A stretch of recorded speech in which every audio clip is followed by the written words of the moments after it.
Hello, I wanted to make a video on Linux Mint and Orphan files. That's probably a terrible name, but that's the way I've heard them described in Windows.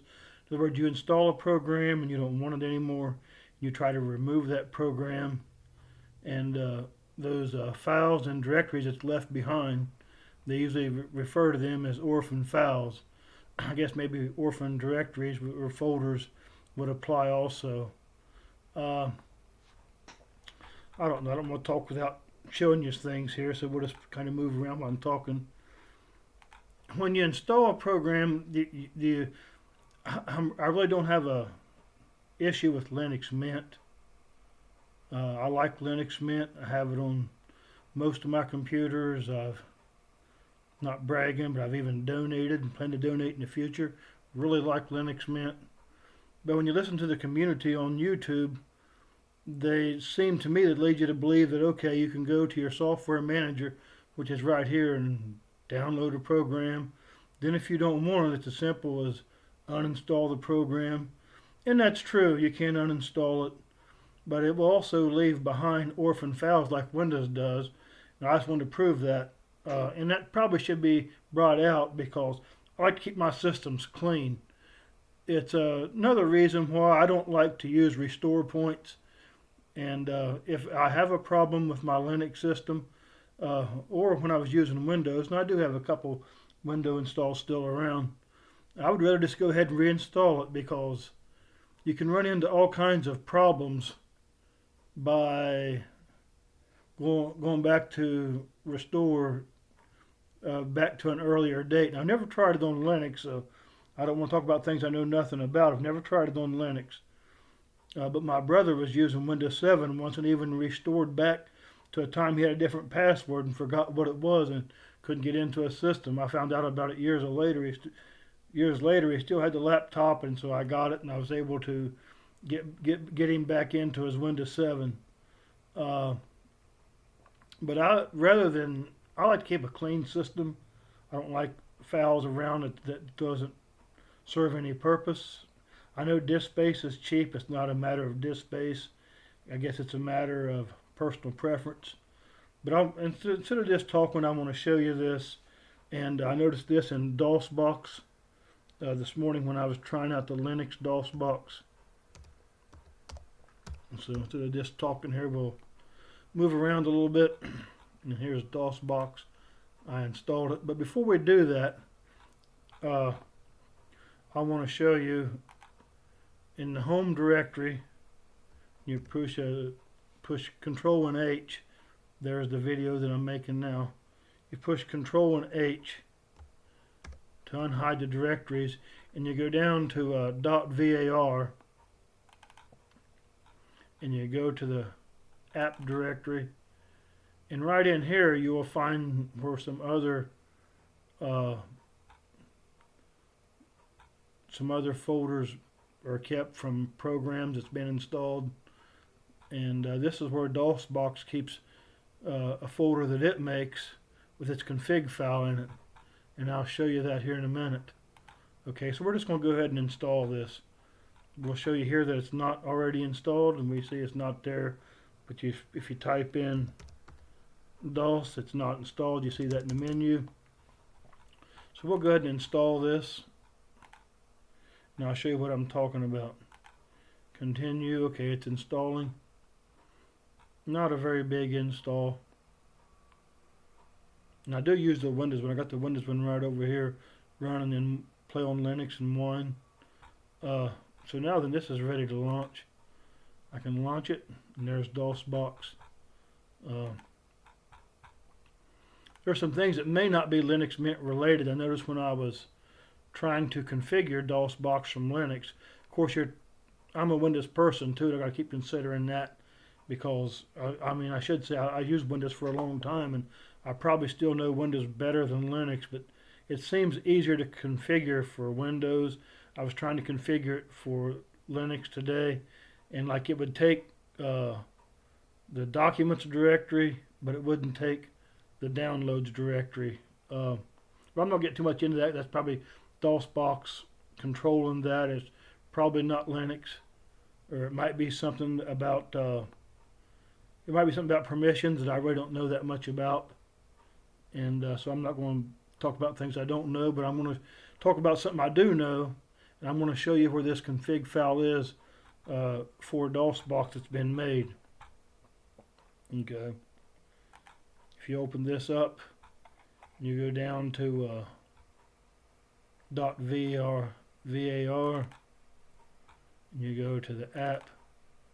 There's a good old DOSBox right here. You can open DOSBox, open DOSBox again, and here's our configure file. Okay, you can open it with a text editor. And I noticed today when I was trying to configure it and tell it I want you to use this directory for C, and I don't know, I just having a real hard time getting it to go where I wanted it to go. Some directories it would recognize, and some of them it would. I know I was spelling them right. I tried them over and over. It was simple, saying, okay, we'll take documents, backspace, and put in downloads with a capital D, and it wouldn't take that. But that's neither here nor there. That might be with the way DOSBox is made with Linux. I'm not going to try to, use that as a complaint. But anyhow, here it is. Here's that, and I'm going to show you. All right. There's DOSBox in the .var, okay? Now we're going to close this out. Okay. Now then we're going to go back to the software manager. Takes it just a little while to open.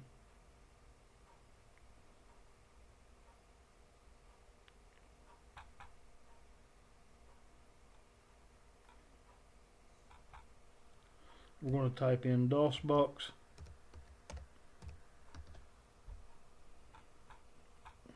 Okay. Before we do that, I'm going to show you. DOSBox is here on the menu. Here is DOSBox, okay? You can click on it and it'll run. Alright. But here they say it's as simple as removing, and it is simple. But then at the same time, I don't think Windows is real hard. It wasn't no big labor for me just to go to Control Panel and choose uninstall. I mean, I've done it several times in Windows, and I just don't really understand why the Linux community are saying, okay, it's so easy just to install and uninstall. I guess I really don't see that argument. That's one thing that I really don't see much different than Windows. Easier to install, yeah. I mean, a lot of this open source program, easier to install. But removing, I want to show you, when you remove this, you're going to be stuck with them leftover files. We'll just show you. We'll go ahead and remove that. In this particular time, it didn't ask for a password, which was fine. It uninstalled it. Okay. Now then, and you can reboot, and the same thing will be there because I tried that. Okay. DOSBox is gone, and we'll show you here. We'll type in DOS. And it shows the configure system is there, but it's because it's remembering the recent files. Okay. And but DOSBox itself is gone. You can see that it's real shaded out. So, but you'll see now that DOSBox is gone, you'll see that in the VAR folder, .var in the app, DOSBox is still here, okay? And the configure file is still here. So that tells me, I don't know if there's a clean sweep for Linux or not, but I said all that to say this. You might want to install, if you want to test programs, you might want to disk away from your main system with a test Linux on it if you want to try out programs, and you don't want Orphan files and files around that's not going to serve any purpose, because the uninstaller here obviously does leave you some files left behind from programs that's been removed. I just want to point that out, so we're just going to go ahead and remove this manually.